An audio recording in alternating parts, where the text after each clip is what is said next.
Andhra Pradesh mega DSC 2025 notification release అవ్వడం జరిగింది. Online కూడా ఆల్రెడీ స్టార్టింగ్ అయింది. అయితే మనకి కొన్ని మిస్టేక్స్ రావడం వల్ల ఎడిట్ ఆప్షన్ కూడాను గవర్నమెంట్ అనేది ఇవ్వడం జరిగింది. అయితే ఎడిట్ ఆప్షన్‌లో ఏవి ఎడిట్ చేసుకోవచ్చు అంటే క్వాలిఫికేషన్ విషయానికొస్తే 10థ్ క్లాసు, ఇంటరు, డిగ్రీ, పీజీకి సంబంధించిన మీ యొక్క హాల్ టికెట్ నెంబర్ గానీ, మీరు యూనివర్సిటీ సెలెక్ట్ చేసుకునే బోర్డు గానీ, లేకపోతే పాస్ ఆఫ్ ఇయర్ గానీ, లేకపోతే పర్సెంటేజ్ విషయంలో ఏదైనా ప్రాబ్లమ్‌గా ఉంటే మీరు మోడిఫై చేసుకోవచ్చండి. 10థ్ క్లాస్ అవ్వచ్చు, ఇంటర్ అవ్వచ్చు, డిగ్రీ అవ్వచ్చు, పీజీ అవ్వచ్చు.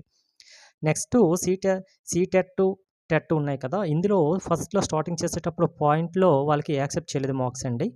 ఇప్పుడు పాయింట్‌లో కూడా యాక్సెప్ట్ చేస్తుంది కాబట్టి పాయింట్‌లో జాబ్ పోయే ఛాన్సెస్ ఉంది కాబట్టి ఇది కూడా ఎడిట్ ఆప్షన్‌లో ఇచ్చారు. మీరు పాయింట్‌తో సహా ఇప్పుడు యాడ్ చేసేసుకోండి ఎవరైనా యాడ్ చేసుకోకపోతే. ఆల్రెడీ కొత్తగా చేసే వాళ్ళైతే ఇది ఎడిట్ చేసుకోవచ్చు. డైరెక్ట్‌గా చేసుకోవచ్చు. అయితే మీరు టెట్ అనేది సీటెట్ గాని ఏ బోర్డ్ ఎప్పుడు ఏ యూనివర్సిటీకి సంబంధించింది, ఎప్పుడు పాస్ అయ్యారు ఏదైనా మిస్టేక్స్ ఉంటే ఎడిట్ చేసుకోవచ్చు.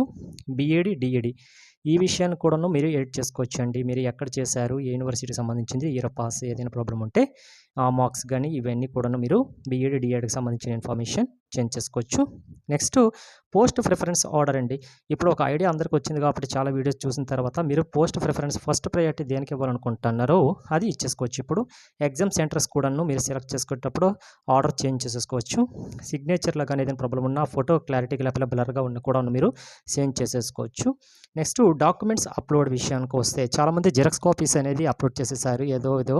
కాబట్టి ఇప్పుడు దయచేసి అందరూ కూడా ఒరిజినల్ డాక్యుమెంట్స్ అన్నీ కూడా అప్‌లోడ్ చేయడానికి ట్రై చేయండి. జిరాక్స్ అయినా కలర్ జిరాక్స్ అయితే యాక్సెప్ట్ చేస్తుందంటున్నారు.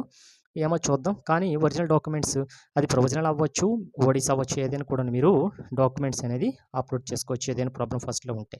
ఇప్పుడు మీరు ఎడిట్ చేసుకోవచ్చు. అయితే ఏవి ఎడిట్ చేసుకోకూడదో చూసుకున్నట్లయితే ఛాన్స్ లేదంటే మీ యొక్క నేమ్‌లో ఏదైనా బై మిస్టేక్ 1 లెటర్ మిస్టేక్ వచ్చినా కూడా చేంజ్ చేయలేరండి. డేట్ ఆఫ్ బర్త్ విషయానికొచ్చినా, అలాగే జెండర్ విషయానికొచ్చినా, ఆధార్ డీటెయిల్స్‌లో ఏదైనా చేంజ్ చేయలేము. అలాగే ఫోన్ నంబర్ గానీ, జీమెయిల్ గానీ ఇవి ఎడిట్ చేసుకోలేమండి. గవర్నమెంట్ దీని గురించి స్పందించి వీటి కోసం ఎడిట్ ఆప్షన్ ఫర్దర్‌గా ఇస్తదేమో వెయిట్ చేయాల్సిందే. అయితే ప్రస్తుతానికి ఎడిట్ చేయవలసిన విషయం ఇవన్నీ వచ్చాక చాలామంది మిస్టేక్ చేశారు కాబట్టి దయచేసి ఎవరెవరికి ఏ ప్రాబ్లమ్ ఉందో చూసుకొని మీరు ఎడిట్ చేసుకోండి.